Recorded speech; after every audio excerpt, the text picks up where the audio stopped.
The illuminated mind is like an arrow flying straight to hell. What do we mean by this?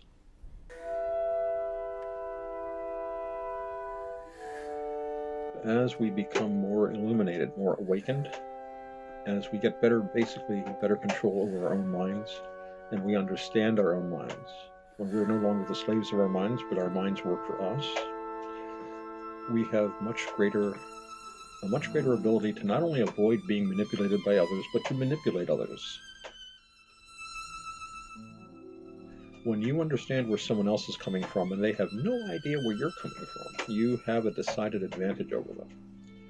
And this is one of the factors in the so-called wily guru or trickster guru tradition that has been so popularized in the West, especially after the 1960s, but certainly before then, with characters like George Rajiv is a good example.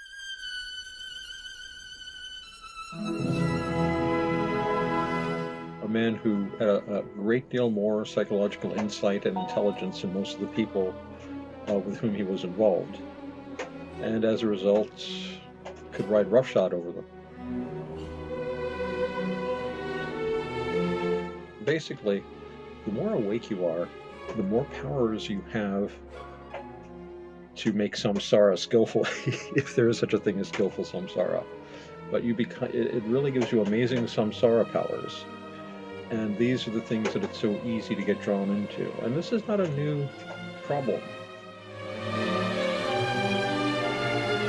We read the Buddhists and the Hindu yogis before them. Especially the yogis, they talk about specific yogic exercises you can do that are made specifically to gain psychic powers and all kinds of transhuman abilities, godlike powers even.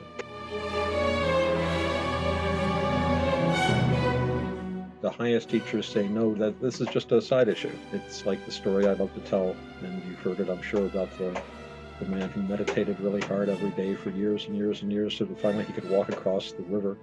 And he goes to his guru and says, look, I can walk across the river now. It only took me 20 years of austerities. And he says, you are a great fool. All of your neighbors have been crossing for a penny apiece back and forth for the last 20 years, and you've just been sitting there hurting yourself so you could get across for free. Congratulations, you saved yourself a penny, kind of deal. But your sense of accomplishment in samsara is so strong that it overcomes the innate silliness of samsara. And really, I think ultimately you get to a point, and maybe this is the Buddha's smile, where you really see samsara as silly.